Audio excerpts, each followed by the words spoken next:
नमो नमः मित्रों, संस्कृत जीवन में आप सभी का स्वागत है। 8:30 बज चुके हैं तो हम लोग अपनी साहित्य की कक्षा में उपस्थित हैं, जिसके अंतर्गत भर्तृहरिकृत नीति शतकम ग्रंथ का हम लोग अध्ययन कर रहे हैं। तो कल की कक्षा में जैसा कि हम लोगों ने नीति शतकम के जितने भी श्लोक थे सभी का अध्ययन समाप्त कर दिया था और हम लोगों ने परिशिष्ट का प्रथम श्लोक जो था कल की कक्षा में देख लिया था। तो आज भी हम लोग परिशिष्ट भाग के ही जो महत्वपूर्ण श्लोक हैं जो कि ये कई परीक्षाओं में पूछे जा चुके हैं और पूछे जाते रहेंगे, क्योंकि परिशिष्ट भाग में भी जो श्लोक दिए गए हैं वो परीक्षा की दृष्टि से अत्यंत महत्वपूर्ण है। और यह सभी श्लोक जो है हमारे, वो चाहे टीजीटी हो, पीजीटी हो, एलटी हो, टेट हो, सुपर टेट हो, सभी परीक्षाओं में पूछे जाते हैं। तो इस उद्देश्य से, क्योंकि हम लोगों को जितनी भी परीक्षा, चाहे हम कोई भी परीक्षा दें, हम लोगों को किसी भी परीक्षा में कोई भी प्रश्न किसी भी ग्रंथ से संबंधित छोड़ना नहीं है, उस एग्जाम को अच्छे से क्रैक करना है। इसलिए हम जो भी महत्वपूर्ण, चाहे भूमिका भाग से बनने वाले प्रश्न हो, चाहे उसकी सूक्तियां हो, चाहे परिशिष्ट भाग से बनने वाले प्रश्न या इत्यादि कुछ भी हो, हम सभी का अध्ययन नियमित रूप से कर रहे हैं। तो नीति शतकम का अध्ययन समाप्त करने के पश्चात जो उसके परिशिष्ट भाग में श्लोक दिए हैं, आज हम परिशिष्ट के दूसरे श्लोक से लेके 5वें श्लोक तक का अध्ययन करेंगे। तो जो भी मित्र हमारे साथ लाइव जुड़ चुके हैं, सभी लोग वीडियो की लिंक को अपने दोस्तों के साथ शेयर कर दें, जिससे कि अधिक से अधिक लोग वीडियो के साथ लाइव जुड़े। और जैसा कि हमारे साथ जो लोग प्रतिदिन लाइव जुड़ते हैं, जिनमें अजय गौड़, सिव्या राजपूत, शशिधर मिश्रा जी हैं, शैलेंद्र कुमार जी हैं, विवेक यादव है, अभिलाषा तिवारी जी हैं, दिव्या देवी जी हैं, तो सभी लोग प्रतिदिन लाइव आया कीजिए। और मैं कुछ देखती हूँ ऐसे मित्रों को भी जो वीडियो में आते हैं और कुछ समय पश्चात गायब हो जाते हैं, तो मैं आप सभी को बता दूं, यह आप जो आने के बाद चले जाते हैं, ये आप मेरे साथ धोखा नहीं कर रहे हैं, अपने साथ कर रहे हैं। क्योंकि हो सकता है जब आप वीडियो को बीच में छोड़कर कहीं चले जाते हैं, उस समय कोई भी ऐसे महत्वपूर्ण प्रश्न निकल जाए या कोई ऐसा अर्थ या कोई टिप्पणी निकल जाए जो कि हो सकता है आपकी परीक्षा में वहां उपस्थित हो, और फिर आपको ये लगे कि काश मैंने वीडियो पूरी देखी होती तो मेरा कोई भी प्रश्न परीक्षा में नहीं छूटता। तो इसलिए मैं सभी से आग्रह करना चाहूंगी कि आप लोग वीडियो को पूरी देखा कीजिए बिना स्किप किए, और कोई भी वीडियो को बीच में छोड़कर मत जाया कीजिए। तो हम लोग चलिए हमारा जो अध्ययन है वो आरंभ करें। तो उससे पहले एक बात और कहूंगी, आप सभी को यदि वीडियो अच्छी लगती है तो वीडियो को लाइक अवश्य किया कीजिए, क्योंकि लाइक करने से आपका कुछ भी नहीं जाता है, किंतु जब हम लोग देखते हैं कि हमारी वीडियो को इतने लोग पसंद करते हैं तो अच्छा लगता है। इसलिए आप सभी लोग वीडियो को लाइक अवश्य किया कीजिए। तो आइए हम लोग जो हमारा दूसरा श्लोक है परिशिष्ट भाग का, उसका अध्ययन करते हैं। तो जो कल हम लोगों ने अध्ययन किया था, परिशिष्ट भाग का प्रथम श्लोक जो था, आलस्य ही मनुष्याणाम शरीर स्थ महारिपु नास्ते उद्धम समो कुर्वाण नावशीदति। अर्थात मनुष्य के शरीर में स्थित यह जो आलस्य है, यही मनुष्य का सबसे बड़ा शत्रु होता है, जो उद्यम अर्थात परिश्रम के समान यह मनुष्य का मित्र नहीं होता है, जिसको की करके मनुष्य दुखी न हो। इसलिए अर्थात प्रत्येक मनुष्य को परिश्रम करना चाहिए और आलस्य का त्याग करना चाहिए। अब उसी क्रम में आगे बढ़ते हैं। हमारा जो दूसरा श्लोक है, पहले वाचन करते हैं फिर अर्थों को जानते हैं। तो आइए देखते हैं कि एकेनापि हि शूरेण पादाक्रांतम महीतलम क्रियते भास्करेणैव सारस्फुरित तेजसः। आइए अब अर्थ को जानते हैं एक एक शब्द करके। पहले तो यहाँ लिखा होगा एकेन धन अपि, संधि आप लोग समझ रहे होंगे, एकेन धन अपि दीर्घ स्वर संधि हो जाएगी।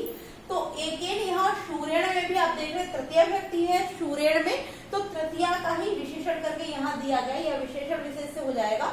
तो सूरेण का विशेषण है एकेन, इस कारण सूरेण के कारण ही एकेन में भी तृतीया लगी हुई है कि एक शूरेण, सूर अर्थात तो वीर के द्वारा, या एक वीर मनुष्य, चाहे मनुष्य जोड़ लीजिए, वीर पुरुष जोड़ लीजिए, कि एक वीर के द्वारा ही माने निश्चित रूप से।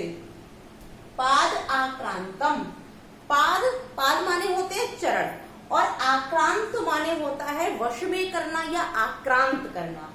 महीतलम, मही माने पृथ्वी, तल अर्थात पृथ्वी तल को, कि एक शूरवीर मनुष्य के द्वारा ही उसके चरणों के अधीन अर्थात उसके चरणों से वश में कर लिया किसको, महीतलम, इस पृथ्वी तल को चरणों से में बस में क्रियते माने कर लिया जा सकता है, कि एक शूरवीर मनुष्य के द्वारा ही संपूर्ण पृथ्वी तल को अपने चरणों के अधीन या अपने चरणों से आक्रांत क्रियते माने किया जा सकता है या करता है, कि जो बलवान व्यक्ति होता है, ऐसा पराक्रमी वीर शक्तिशाली व्यक्ति एक वीर ही संपूर्ण पृथ्वी पर अपना आधिपत्य स्थापित कर सकता है या करता है, और वह संपूर्ण पृथ्वी को एक वीर, जो महान योद्धा है, जो महान वीर है, वह एक वीर ही संपूर्ण पृथ्वी को अपने अधीन कर लेता है और उसका भोग करता है। अब यहाँ बता रहे हैं कि किस प्रकार से, तब कह रहे हैं कि भास्करेण, भास्करेण अर्थात सूर्य के एव माने समान, एव माने एव हो जाएगा भास्करेण धन एव, तो भास्करेण धन एव यहाँ पर गुण संधि हो जाती है, तो भास्कर माने सूर्य और क्योंकि तृतीया लगी है तो भास्करेण एव सूर्य के समान, ठीक है, सूर्य के समान। अब सूर्य भी कैसा, तो स्फार स्फुरित तेजसा, स्फार माने निरंतर या अत्यधिक, अत्यधिक और निरंतर, स्फुरित माने प्रसरित होने वाला या बिखरने वाला, तेजसा माने तेज वाला। तो कह रहे हैं कि निरंतर और अत्यधिक प्रसरित तेज वाले सूर्य के समान। अब आगे कहते हैं, जैसे कि यहाँ हमने पाद शब्द से जो प्रथम अर्थ निकाला, क्या पादमा, एक पाद माने होता है चरण, और दूसरा यह जो पाद है उसका अर्थ यहाँ किरण भी किया, जैसे सूर्य की जो किरणें होती हैं उन किरणों का अर्थ लिया गया है। तो कि जैसे निरंतर और अत्यधिक प्रसरित या बिखरते हुए तेज वाले सूर्य के समान, जैसे सूर्य से निकलने वाली जो किरणें होती हैं, पाद माने जो किरणें होती हैं, वह संपूर्ण महीतलम, संपूर्ण पृथ्वी तल को क्या कर देती हैं, आक्रांत कर देती हैं। अर्थात सूर्य से निकलने वाली जो कैसी निरंतर फैलने वाली तेज से युक्त सूर्य की किरणों के द्वारा पृथ्वी तल को जैसे आक्रांत क्रियते माने किया जाता है, उसी प्रकार से एक सूरवीर व्यक्ति के द्वारा भी इस संपूर्ण पृथ्वी तल को अपने चरणों के अधीन किया जाता है। ठीक है, अर्थ स्पष्ट हो गया होगा। पुनः देख लीजिए कि यहाँ से अर्थ लेते हैं इसको, कि निरंतर और अत्यधिक स्फुरति फैलते हुए या प्रसरित तेजसा माने तेज वाले भास्करेण सूर्य के समान उसकी पादम माने किरणों के द्वारा महीतलम संपूर्ण पृथ्वी तल को आक्रांत माने आक्रांत क्रियते माने कर लिया जाता है। उसी प्रकार से एकेन शूरेण, एक शूरवीर मनुष्य के द्वारा ही संपूर्ण पृथ्वी तल को अपने चरणों के अधीन, पादा माने चरण, आक्रांत माने अधीन, अपने चरणों के अधीन क्रियते माने कर लिया जाता है। कि एक मनुष्य जो वीर है, महान प्रतापी है, ऐसा महान शक्तिशाली व्यक्ति एक मनुष्य ही संपूर्ण पृथ्वी को अपने अधीन अर्थात अपने वश में कर लेता है। अब किसके समान, तो जिस प्रकार से सूर्य की किरणें जो होती हैं वो संपूर्ण पृथ्वी पर फैल करके संपूर्ण पृथ्वी को अपने अधीन कर लेती हैं, उसी के समान उस सूर्यवीर का जो प्रताप होता है, पराक्रम होता है, वह संपूर्ण पृथ्वी को अपने अधीन कर लेता है। ठीक है, क्लियर हो गया होगा। तो अब देखते हैं यहाँ पर प्रश्न हमारे, तो प्रश्न वैसे तो कोई नहीं बनते हैं, यही एक दो प्रश्न हो जाएंगे कि किसके द्वारा संपूर्ण पृथ्वी तल को अपने चरणों के अधीन कर लिया जाता है। तो एक शूरवीर के द्वारा ही संपूर्ण पृथ्वी को अपने पैरों के अधीन कर लिया जाता है। और दूसरा यदि ये पूछते हैं कि यहाँ शूरवीर की उपमा किससे की गई है, तब हो जाएगा कि भास्करेण अर्थात सूर्य के समान, और यदि उसके पैरों की तुलना की बात की जाए तो किरणों के समान हो जाएगा। ठीक है, तो अर्थ स्पष्ट हो गया, प्रश्न हो गए। आइए अब इसकी जो व्याकरणिक टिप्पणियां हैं उनको भी देख लेते हैं। वैसे कुछ खास व्याकरणिक टिप्पणियां नहीं है, किंतु फिर भी आइए देख लेते हैं जो भी हमारी महत्वपूर्ण व्याकरणिक टिप्पणियां हो सकती हैं। तो यहाँ सबसे पहले एके नापी की हमने चर्चा कर ही ली है। एकेन धन अपि एके नापी, अका सवड़े दीर्घ से दीर्घ स्वर संधि हो जाएगी। सूर्यण और एकेन में यहाँ तृतीया विभक्ति का प्रयोग किया गया, तृतीया विभक्ति एक वचन में। पाद धन आक्रांत महीतलम। अब यहाँ जो हमारा पादाक्रांत है इसको देख लेते हैं। तो पादक्रांत अर्थात चरणों के अधीन, पैरों से आक्रांत, तात्पर्य पादई आक्रांता या फिर पादाभ्याम आक्रांता है, क्योंकि दो पैर होते हैं तो पादाभ्याम भी हो सकता है और बहुत सारे चरणों की बात करें तो पादई आक्रांता भी हो सकता है। तब यहाँ पर हमारा जो समास है वह तृतीया तत्पुरुष समास हमारा हो जाता है। अब बात करें महीतलम तो पृथ्वी का तल षष्ठी तत्पुरुष समास हो जाएगा। और भास्करेण में यदि आप यहाँ देखते हैं कृ धातु है प्रथम पुरुष एक वचन में, यहाँ लट लकार में हमारी क्रिया दी गई है। भास्करेण यहाँ पर भी तृतीय व्यक्ति है और भास्करेण धन एव, तब यहाँ भास्करेण एव हो गया है। यहाँ आद गुण सूत्र से गुण संधि हो जाती है। अब हम बात करते हैं स्फार स्फुरित तेजसा, इस संपूर्ण शब्द में यदि आपसे समास पूछा जाता है तब यहाँ बहुब्रीहि समास हमारा हो जाता है। और जो इसका समास विग्रह होगा वह हो जाएगा स्फारम च तत् स्फुरतम च तेजः यशः, तब यहाँ पर हमारा बहुब्रीहि समास हो जाएगा। तो हम लोगों ने व्याकरणिक टिप्पणियां देख ली हैं। अब यदि हम बात करें इस श्लोक में छंद की, तो इस श्लोक में भी हमारा अनुष्टुप छंद है। और यदि अलंकार की बात करें तो जैसा कि आप यहाँ देख रहे हैं भास्करेणेव, भास्कर के समान अर्थात सूर्य के समान, तो समानता दिए जाने के कारण यहाँ पर हमारा उपमा अलंकार हो जाता है। ठीक है, क्लियर हो गया। अब हम बढ़ते हैं हमारे तीसरे श्लोक की ओर। आइए वाचन करते हैं फिर आगे बढ़ते हैं। को न याति वशं लोके मुखे पिंडेन पूरितः मृदंगो मुखलेपेन करोति मधुरम ध्वनिम। अब जानते हैं अर्थ को। इस श्लोक के माध्यम से भर्तृहरि जी कह रहे हैं कि संसार में ऐसा कोई भी व्यक्ति नहीं है यदि जिसके हम मुंह में, अर्थात जैसे कहते नहीं है कि यदि किसी से कोई कार्य करवाना है और वह आपके कार्य को नहीं कर रहा है तो आप उसका मुंह नोटों से भर दीजिए तो आपका कार्य अपने आप हो जाएगा। तो यहाँ नोटों की बात तो नहीं की गई है, किंतु वही बात घुमाकर भर्तृहरि जी ने कहा है, क्योंकि पूर्व जन्म में पैसों से मुद्राओं से मुख नहीं भरा जाता था। तो वहां कहा गया कि यदि किसी मनुष्य को आप उसकी मुंह मांगी वस्तु दे देते हैं या उसके मुख में मधुर जो वस्तुएं होती हैं मिष्ठान इत्यादि का उसको भर देते हैं, तब आपके वश में संपूर्ण संसार हो जाता है। अर्थात यदि आप उसकी प्रिय वस्तु उसको दे देते हैं, तब ऐसे प्रिय वस्तु देने से या वस्तुओं को प्रदान करने से संसार में ऐसा कौन नहीं है जो आपके वश में नहीं होता है। तो आइए अर्थ को देखते हैं कि कोम अर्थात कह, यहाँ ओ को विसर्ग हो जाएगा। कह माने कौन, न माने नहीं, याति माने जाता है, किंतु हम अर्थ लेंगे हो जाता है। कि क माने कौन, न माने नहीं, याति माने हो जाता है, वशम माने वश में। कि कौन वश में नहीं हो जाता है। लोके माने संसार, मुखे माने मुख में, और पिंडेन पूरितः, पिंड कहते हैं पेड़े को। यदि हम संस्कृत की बात करें तो पिंड माने होता है पेड़ा। तो पेड़े से तात्पर्य है कि जो मिष्ठान इत्यादि होती है, मीठी वस्तुएं होती है, मधुर वस्तुएं होती हैं, कि मधुर वस्तुओं से, यहाँ मधुर वस्तु ले लेते, पेड़ा नहीं लेते हैं, कि मधुर वस्तुओं से पूरितः माने भर दिए जाने पर। पुनः देखते हैं, यहाँ से करेंगे कि लोके माने संसार में, संसार में ऐसा कौन है, कहा माने कौन है, जो मुखे माने मुख में, पिंडेन मीठी वस्तुएं मिष्ठान इत्यादि को पूरितः माने भर दिए जाने पर, वसम माने वश में, ना माने नहीं, याति माने हो जाता है। कि संसार में ऐसा कौन व्यक्ति है जिसके मुख में उसकी मिठाई अर्थात मिष्ठान इत्यादि भर दिए जाने पर, तात्पर्य उसके मुंह में वस्तुओं को भर दिए जाने से या उसकी मुंह मांगी वस्तु उसको दे दिए जाने पर, पूर्णता माने भर दिए जाने पर, जो वसम माने वश में, ना माने नहीं, याति माने हो जाता है। कि संसार में ऐसा कौन व्यक्ति है जिसके मुंह में उसकी मुंह मांगी वस्तु प्रदान किए जाने पर वह आपके वश में नहीं हो जाता है। अब यहाँ एक दृष्टांत देते हैं और देखिए कितना सुंदर दृष्टांत दिया है भर्तृहरि जी ने कि मृदंगो मुखलेपेन करोति मधुरम ध्वनि, मधुर ध्वनिम, अर्थात मृदंग।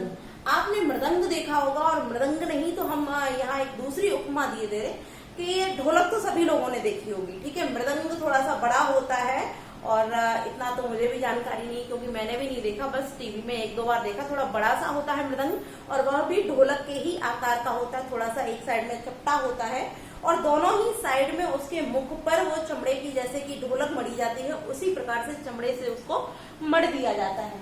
तो जिस प्रकार आपने देखा होगा कि ढोलक के एक भाग में कुछ काला काला सा बीच में लगा हुआ रहता है, जिसको कहते हैं हम मुख लेपेन, अर्थात उसकी एक ओर जो उसको काला काला लेप दिया जाता है किसी से, उसी लेपन की बात की जा रही है कि जिस प्रकार मृदंगो माने अर्थात मृदंग के मुख लेपेन, मुख को लेपन करने से मधुर ध्वनि, वह मधुर ध्वनि करोति माने करता है।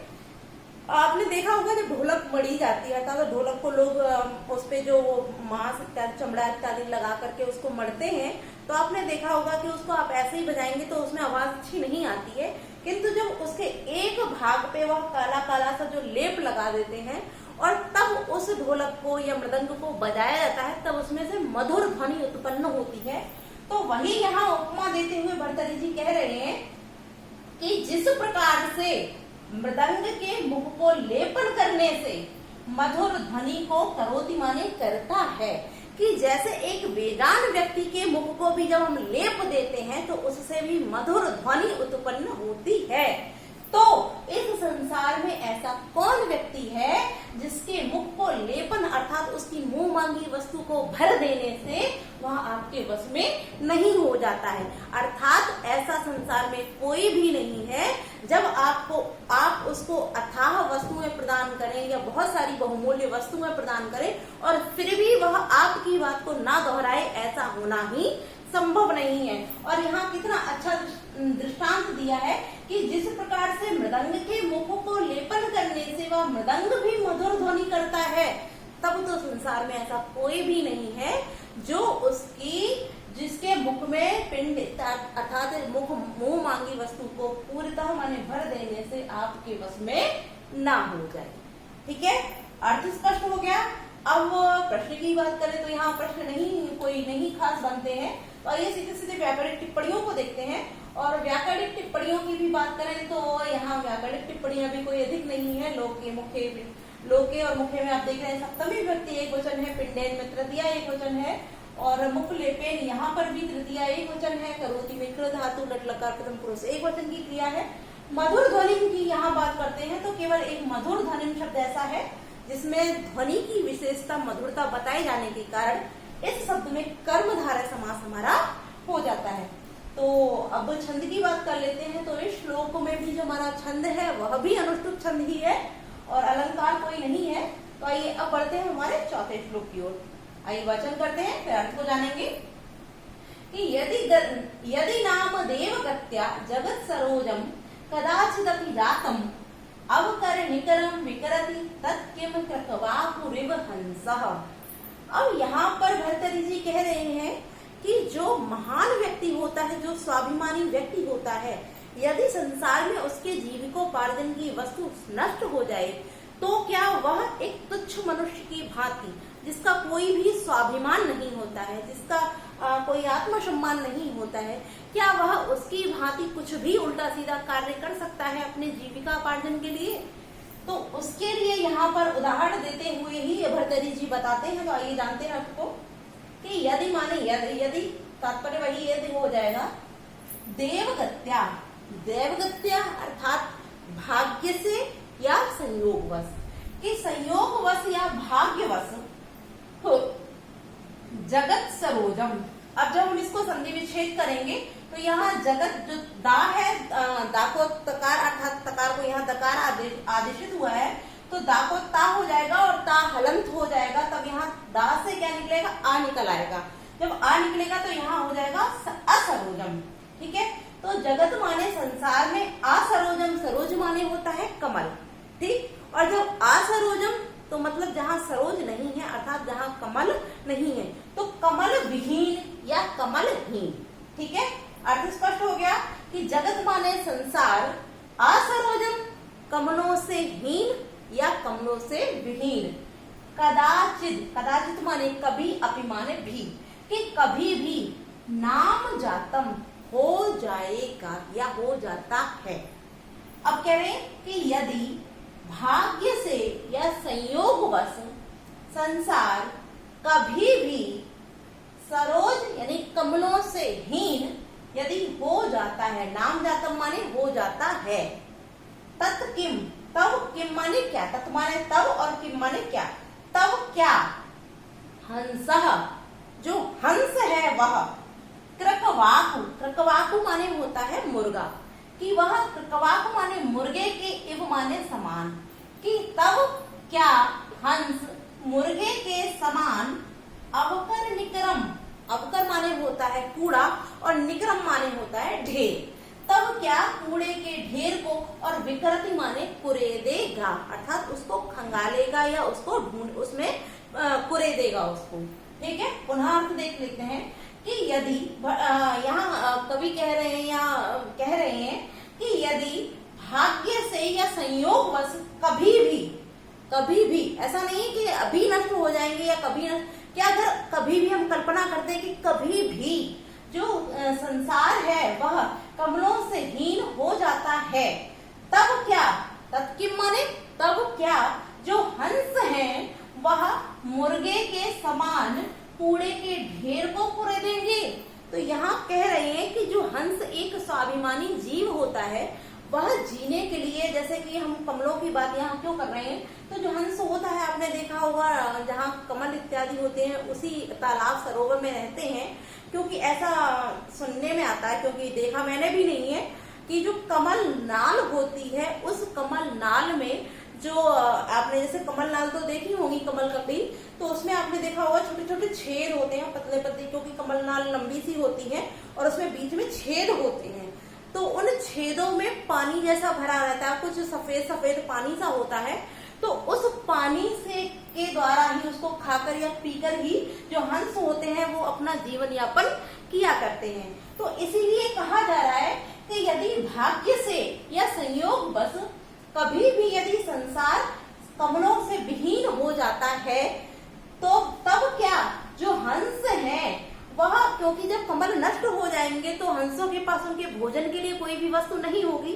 तब क्या वह कृकवाकु अर्थात मुर्गे के इव माने समान, तब क्या वह मुर्गों के समान जो कूड़े के ढेर को कुरेदेंगे। क्योंकि आपने देखा होगा मुर्गा जो होता है वह भोजन अपना कैसे प्राप्त करता है, यदि उसको पालने वाले लोग होते हैं तो वह तो दाना इत्यादि रख देते हैं, किंतु जो ऐसे ही मुर्गे होते हैं वो आपने देखे होंगे जहाँ कोई भी सामान थोड़ा सा इकट्ठा होता है वह उसको यूं करके चौंच से देखते हैं और उसके बीच में जो उनको दाना तिनका इत्यादि ज्यादा, चाहे वो कीड़ा हो चाहे किसी भी अन्न का टुकड़ा हो, उसको वो खा लेते हैं। तो यानी कि वह जो मुर्गे होते हैं वह भोजन को कूड़े के बीच से ढेर से ढूंढ कर ही खाते हैं। तो वही कह रहे हैं कि मुर्गे के समान तब क्या हंस कूड़े के ढेर को कुरेदेंगे, अर्थात उसके ढेर को खोजकर उसको कुरेद करके अपना जीवन यापन करेंगे। पुनः अर्थ देख लेते हैं कि यदि संयोग से या भाग्य से कभी भी संसार कमल विहीन हो जाता है, तब क्या हंस मुर्गे के समान कूड़े के ढेर को कुरेदेंगे। यहाँ प्रश्नवाचक चिन्ह लगाते हुए भर्तृहरि जी कह रहे हैं कि तात्पर्य यही है। यहाँ उदाहरण देते हुए कहा गया है, यहाँ हंस को स्वाभिमानी मनुष्य और कृकवाकु के साथ में जो एक तुच्छ जीव होता है उसकी अर्थात तुच्छ मनुष्य की उपमा देते हुए कह रहे हैं कि जो स्वाभिमानी मनुष्य होते हैं, यदि संसार में कभी ऐसा हो जाए कि उनकी जीविकोपार्जन की जो वस्तुएं हैं वह नष्ट हो जाए, तब क्या वह तुच्छ मनुष्यों की भांति अपने जीवन यापन करेंगे। तो यही कह रहे हैं, बता रहे हैं, पूछ रहे हैं। अर्थ स्पष्ट हो गया होगा। अब हम चलिए प्रश्नों को देख लेते हैं। इसमें से भी साहित्य में कोई प्रश्न नहीं बन रहे हैं, तो सीधे सीधे व्याकरणिक टिप्पणियों पर चलते हैं। तो सबसे पहले यहाँ जो दैव लिखा हुआ है इसको देख लेते हैं। दैव शब्द की बात करें तो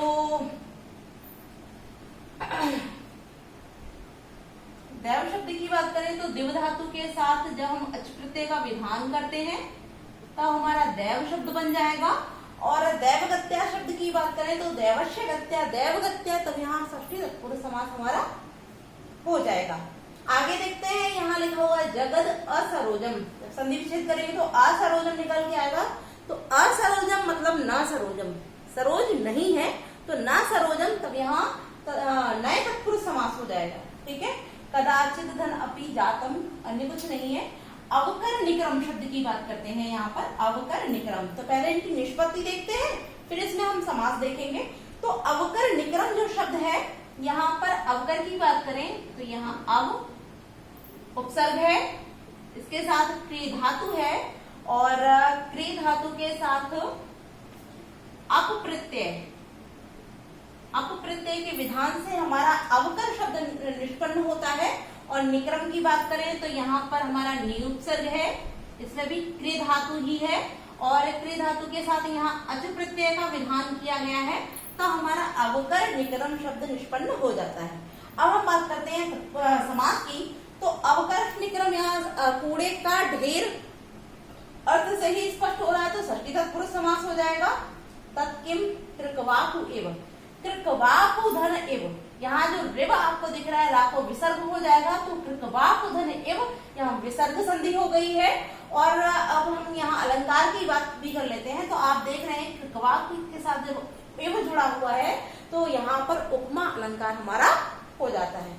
ठीक है, अब क्योंकि हम लोगों ने पूरा अध्ययन कर लिया है, एक शब्द और छूट रहा है हमारा विकरति, इसको भी देख लेते हैं। इसमें विउपसर्ग है, क्रि धातु है और लट लकार प्रथम पुरुष एक वचन में हमारा विकरति शब्द निष्पन्न हो जाता है। अब हम छंद की बात भी कर लेते हैं, तो यह जो हमारा श्लोक है, यह इस श्लोक में हमारा आर्या छंद है और आर्या छंद का लक्षण आप सभी जानते हैं, तो आप लोग लगा सकते हैं। तो अब हमारा जो अंतिम श्लोक रह गया है हम उसका भी अध्ययन कर लेते हैं। आइए आप पहले वाचन कर लें, फिर अध्ययन करते हैं कि एको देवः केशवो वा शिवो वा एकम मित्रम भूतिर्वा भूपतिर्वा यातिर्वा एको वाशः पत्नी वा वने वा एको भार्या सुंदरी वा दरी वा।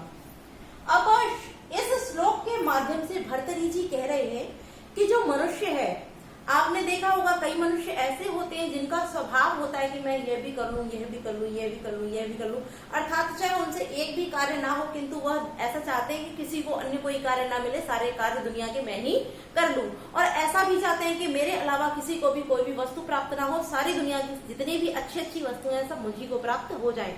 अर्थात वह एक साथ अनेक कार्यों को करने की चेष्टा करते हैं और एक साथ अनेक कार्यों को करने के लिए वह एक साथ दो दो नावों में सवार हो जाते हैं। और आपने सुना होगा कि जो व्यक्ति दो नावों में सवार होता है वह डूबता ही डूबता है। तो यही भर्तृहरि जी अपने इस श्लोक के माध्यम से कह रहे हैं कि मनुष्य को कभी भी अपने जीवन में किसी भी कार्य के लिए एक साथ दो कार्यों को अर्थात एक साथ दो नौकाओं में सवार नहीं होना चाहिए। आप कोई भी कार्य करते हैं, एक कीजिए, समाप्त कर लीजिए, फिर दूसरा आरंभ कीजिए। ऐसा नहीं है आप एक साथ में यदि दो दो कार्यों को करेंगे तो आपका कोई भी कार्य पूर्णता उचित प्रकार से पूर्ण नहीं होगा। इसलिए पहले आपने जो पहला कर्म करना आरंभ किया है उसको कीजिए, जब वह समाप्त हो जाए तब दूसरा कार्य आरंभ कीजिए। तो आइए, जैसा कि भर्तृहरि जी भी निर्दिष्ट कर रहे हैं तो लोगों को भी उसी का पालन करना चाहिए। देखते हैं यहाँ भर्तृहरि जी कहते हैं कि एकः देवः, एको दिख रहा है, ओ जो ओ की मात्रा है उसको विसर्ग हो जाए, एकः देवः यानी एक देव हो, एक ही ईश्वर हो। तात्पर्य यदि आप किसी को भी मानते हैं तो आपका एक ही ईश्वर होना चाहिए। केशवो वा शिवो वा, चाहे वो केशव हो, वा माने अथवा शिवो अर्थात शिव हो। केशव तात्पर्य विष्णु, क्योंकि जो भगवान श्री कृष्ण थे वो विष्णु भगवान के अवतार थे। तो वही कह रहे कि आपका एक ही इष्ट, एक ही ईश्वर, एक ही देव होना चाहिए, चाहे वो विष्णु हो अथवा वह शिव हो। आगे कहते हैं कि ये कम ही धन एकम, ये कम कि एक ही मित्र माने मित्र हो, भूपति चाहे वह राजा हो, वह माने अथवा याति माने सन्यासी, कि चाहे वह राजा हो अथवा सन्यासी, एक ही आपका मित्र होना चाहिए। तात्पर्य यहाँ राजा से कि या तो वो चाहे वह मित्र आपका धनवान हो चाहे अत्यधिक गरीब हो, आपका एक ही मित्र होना चाहिए। किंतु जो शब्द दिए उसको आप लोग ध्यान रखिए, भूपति और याति अर्थात राजा या सन्यासी ही प्रश्न में पूछा जा सकता है। मैंने उदाहरण बता दिया, चाहे धनवान हो चाहे गरीब व्यक्ति। ठीक है, आगे कह रहे कि एकः वासः, एक ही वास माने निवास स्थान हो, पतने वा वने वा, पतन माने होता है कि नगर और वन, अर्थात चाहे वह नगर में हो अथवा वन में, कि एक ही आपका निवास स्थान होना चाहिए, चाहे नगर में हो अथवा वन में हो। आगे कह रहे हैं कि एको ही धन एको, एक ही भार्या माने पत्नी होनी चाहिए, कि एक ही पत्नी होनी चाहिए, चाहे सुंदरी हो अथवा दरीवा। दरी यहाँ जो शब्द दिया है दरीवा, तो इसको पहले क्लियर कर लेते हैं, तब इसके अर्थ के बाद हम आगे बढ़ेंगे। आइए इसको क्लियर कर लेते हैं। वैसे तो आपने देखा होगा कई कई पुस्तकों में यहाँ दरी का जो अर्थ है वो कंदरा या गुफा से दिया गया है। ठीक है, अब गुफा के साथ ही यहाँ क्यों बोला गया है, सुंदरी तो आप समझ रहे होंगे, किंतु दरी शब्द यानी गुफा, तो गुफा भी, दरी माने गुफा भी होती है और दरी माने कुरूप भी होता है। अब यहाँ गुफा और कुरूप का संबंध, जैसे आप गुफा की बात करते हैं तो आपने किसी भी यदि गुफा में गए होंगे, कंदराओं में गए होंगे, तो आपने देखा होगा अत्यंत अंधेरी, अंधकार भरी होती है, भयंकर होती है, डरावनी सी होती है। तो इसी प्रकार से यह दरी को कंदरा या कुरूप भी कहा गया था। तो कुरूप की भी बात यहाँ कही गई कि कुरूप। ठीक है, तो ही माने निश्चित रूप से एका माने एक ही, संधि विच्छेद करेंगे ही धन ए को हे को। ठीक है, तो कि ही माने निश्चित रूप से एका भार्या एक ही पत्नी होनी चाहिए, चाहे वह सुंदरी अर्थात अत्यंत सुंदर हो अथवा कुरूप हो, किंतु एक ही आपकी पत्नी होनी चाहिए। पुनः देख लीजिए कि मनुष्य का एक ही देव अर्थात ईश्वर होना चाहिए, चाहे विष्णु हो चाहे शिव हो। एक ही मित्र होना चाहिए, चाहे राजा हो चाहे सन्यासी हो अथवा सन्यासी हो। एक ही निवास स्थान होना चाहिए, चाहे नगर में हो अथवा वन में हो। और एक ही पत्नी होनी चाहिए, चाहे वह सुंदरी हो चाहे कुरूप हो। ठीक है, तो अर्थ हम लोगों ने देख लिया। देवा की निष्पत्ति भी हम लोगों ने देख ही ली थी, दिव्य धातु के साथ अच प्रत्यय से देवा हो रहा था। अब यहाँ याति शब्द जो लिखा हुआ है, याति, इसको देख लेते हैं। तो यत शब्द के साथ जब हम इन प्रत्यय का विधान करते हैं, इन प्रत्यय का, तो हमारा याति शब्द निष्पन्न हो जाता है। ठीक है, आगे बात करते हैं भूपति शब्द की। तो भुवपति, भूपति, यहाँ पर षष्ठी तत्पुरुष समास हो जाएगा। और अगला शब्द जो है दरी, इसको देख लेते हैं। इसमें द्रि धातु है और द्रि के साथ इन प्रत्यय, और इनके साथ में जब हम गीस प्रत्यय लगाते हैं तो हमारा दरी शब्द निष्पन्न हो जाता है। ठीक है, अब यहाँ छंद की भी बात कर लेते हैं। तो इस श्लोक में हमारा शालिनी छंद है। और यदि अलंकार की बात करें तो आप देख रहे हैं वा शब्द कई बार यहाँ पर प्रयुक्त हुआ है। तो जब एक ही वर्ण की बार बार आवृत्ति होती है तो वहाँ अनुप्रास अलंकार हो जाता है। इस कारण इस श्लोक में भी हमारा अनुप्रास अलंकार ही दिया गया है। ठीक है, तो आप लोगों को कक्षा कैसी लगी कमेंट करके अवश्य बताएं। और आज के लिए हम लोग इतना ही रखते हैं, कल की कक्षा में आगे के श्लोकों के साथ उपस्थित होंगे। आप सभी लोग वीडियो की लिंक को अपने दोस्तों के साथ अवश्य शेयर किया कीजिए और अधिक से अधिक लोगों को हमारे चैनल के साथ अवश्य जोड़िए। आज के लिए इतना ही। नमो नमः।